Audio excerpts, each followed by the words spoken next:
All right, so we're going to talk about how to change a culture. And what you're going to see here is yet again Ryan's 6 steps to fixing things.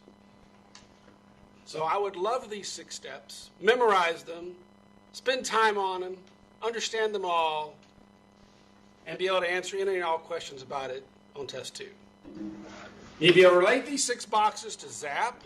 I need to be able to relate these 6 boxes to the sausage article. Love the 6 boxes, be the 6 boxes. It's awesome. However, as I will say with most things, it's not infallible. You could come up with 8 boxes. You could come up with 4 boxes. You could come up with 1 box. I don't know. But these are my 6. I want you to learn them, love them, and be able to answer questions about it. Okay? So we're going to go through all these 6. This is a method for creating a culture that you want. It says, how do we create the desired culture? So this is a method to get there. The way it's arranged is from most important to things that probably are going to happen later. So the first thing I need to do is sell the vision that we came up with in the planning stages. I need to sell a plan. We came up with a plan. I need to sell that plan to my people. Talk about it. Tell them what it means. And I'm going to talk about what I expect in performance. What type of performance we're expecting. What am I expecting out of my people? Okay. So you've got all these expectations. You're doing a lot of communication in the first area of this, and then we'll talk about how the rest of this is going to go. If you've printed out your slides and you're following along at home or here in class, you might want to call it line administrative systems to, if you want to call it human resource systems, if you're more familiar with the term of human resources, then you could call it that if it helps you. But I'll refer to it as administrative systems on the test or homework or anything else. But if it helps you to think about human resources, then fine.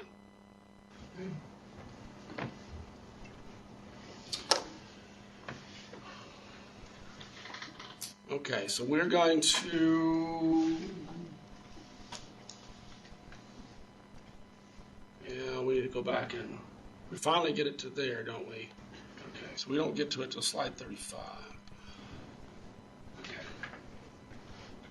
All right, so we're going to come back and talk about these 6 boxes in a little bit in more detail as the slides go on.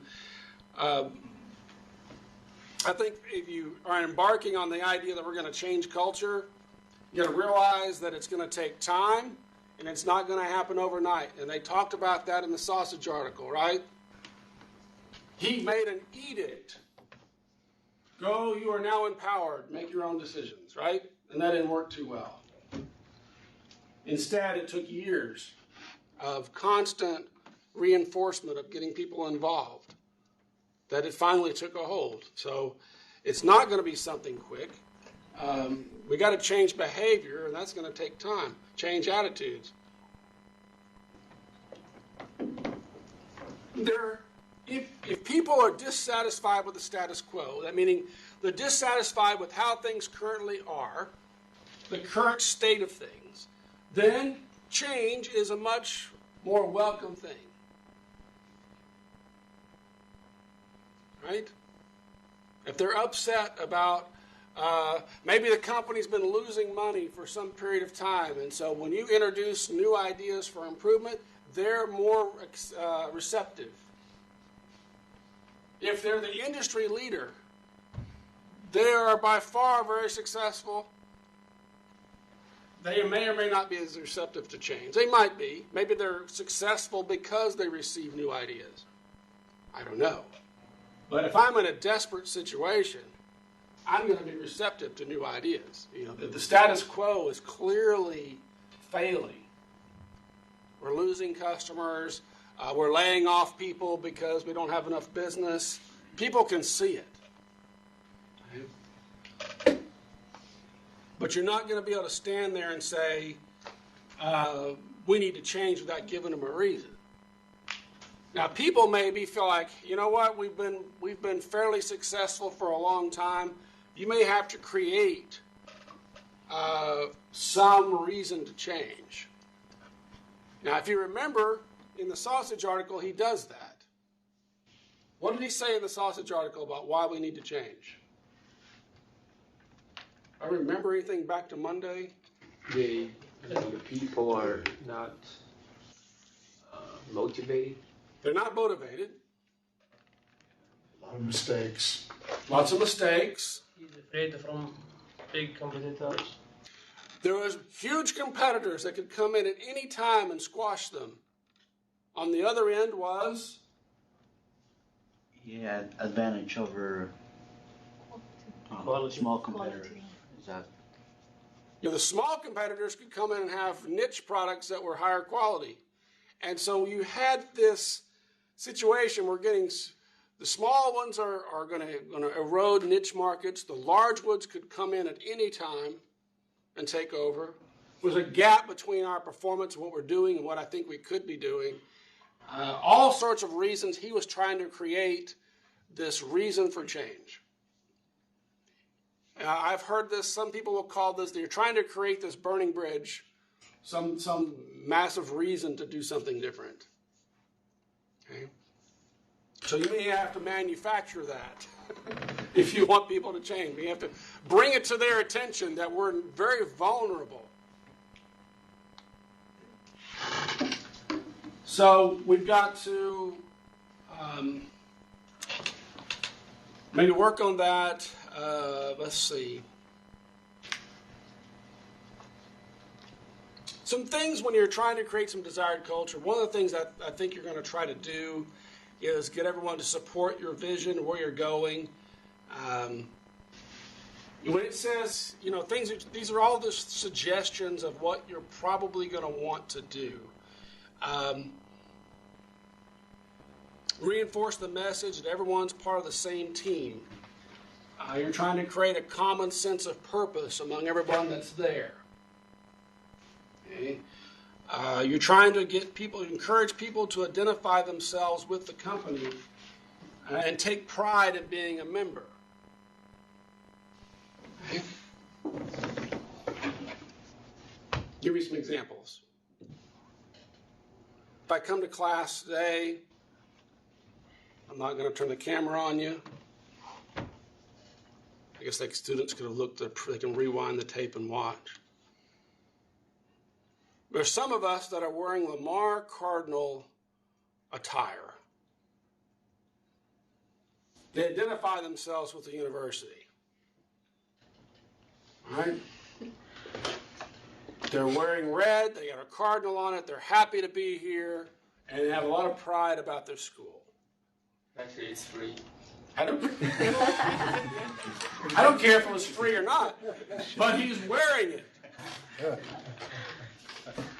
My son goes to a school in Lumberton, and I guess their tradition is they will print a T-shirt out at the beginning of the year about the school. It's Lumberton Primary, so they'll have a little Lumberton Primary shirt.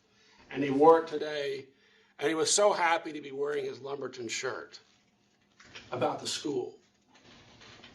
And he's probably going to wear that on Fridays because in the United States, high school football is a big deal in Texas. American football.